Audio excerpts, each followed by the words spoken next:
Hello everyone, it's Jen. Today I'm going to be sharing my favorite Copic color combination to color a cardboard box for this sweet new home card.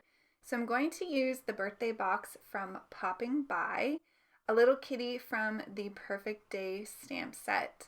For the accessories on my card, I'm going to use the frame and lamp and other things from bed heads, and then I'm using this little word home in the Home Sweet Home stamp set, and the sentiment I'm using is from the Everyday Sentiments duo.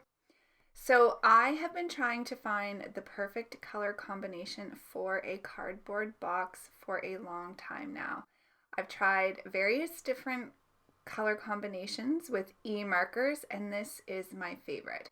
So I'm using E34 as my darkest, E31 as the lightest, and E31 is my midtone, and E41 as the lightest. So normally when I'm adding my darkest shadows, I tend to have them at the bottom of objects, but I want there to be a lot of color variation for the box. So I'm actually going to have the very bottom of the box in the lightest color.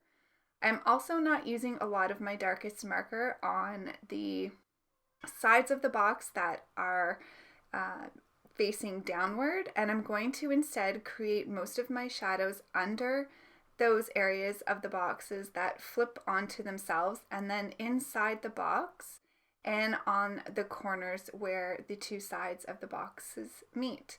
So I've gone through all those color combinations, and you can see that a lot of that darkest marker really pushed back. So I'm going to go through a second time here, but I'm skipping the darkest marker, the E34, coming in with the E31 instead, and pulling out the E31 with the E41, just making sure I'm only going over that area where they connect. So the thing that I love about the coordinating die for the Popping By stamp set is it actually cuts a slit for the box, so you can put little things inside, which is so sweet. So we'll come back to that in a second. I wanted to do a really clean and simple card, so I'm just using some Tumbled Glass Distress Oxide ink here. I'm just going to add a faint blue shadow or ink blending to kind of the, top 3/4 of the card. And then I'm going to go ahead and stamp my sentiment because I want the sentiment to anchor my little scene. I'm using the Happy New Home, May Your Home Always Be Blessed with Happiness stamp set from the Everyday Sentiments duo, stamping that twice with my Versafine Clair Nocturne ink. Love that, and now I can go ahead and put everything together. So I'm just showing you here the cutout piece in the box so I can add my kitty right in there. I recently moved in the summer, and my cats loved playing in the boxes. So when I first saw this stamp set and it had a birthday theme, the first thing I saw with this particular image was a cardboard box for kitties. And the Perfect Day stamp set is one of my all-time favorite Heffy Doodle stamp sets. So I went ahead and colored that kitty black.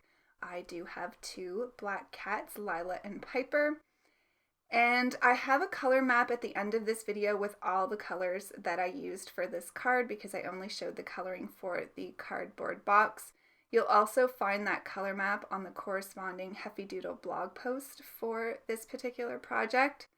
I love all the accessories in the bedhead stamp set, and so I really wanted to use those to kind of fill out my little scene here. So I'm using the Kleenex box and the lamp on top of the little night table. I'm going to tuck that behind my box because I want the cat in the box to be the star of this particular card.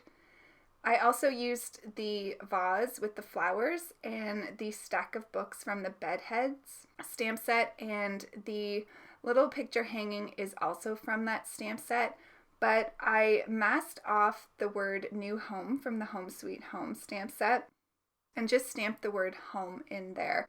I wanted to kind of balance the height from the right-hand side. That table lamp goes quite high up, so I felt like using the little picture hanging really balanced out both sides of my scene, and I just can't get enough of that little cat in the cardboard box.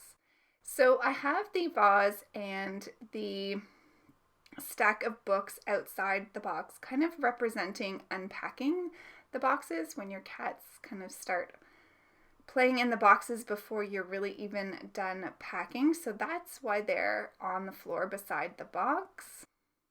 I pretty much have everything in place. I'm just going to glue down the cardboard box now. And what I love about this is you can color the cats to represent your own cats or to whoever you're giving the card to if they're a cat lover. I think it's just a really sweet congratulations on your new home card. And there is a sentiment in Purrfect Day that says from the cat, which I think would be really sweet to stamp on the inside. So this little toy mouse comes in the Purrfect Day stamp set as well, and I thought that that would just balance off that right hand side to the bottom of the box.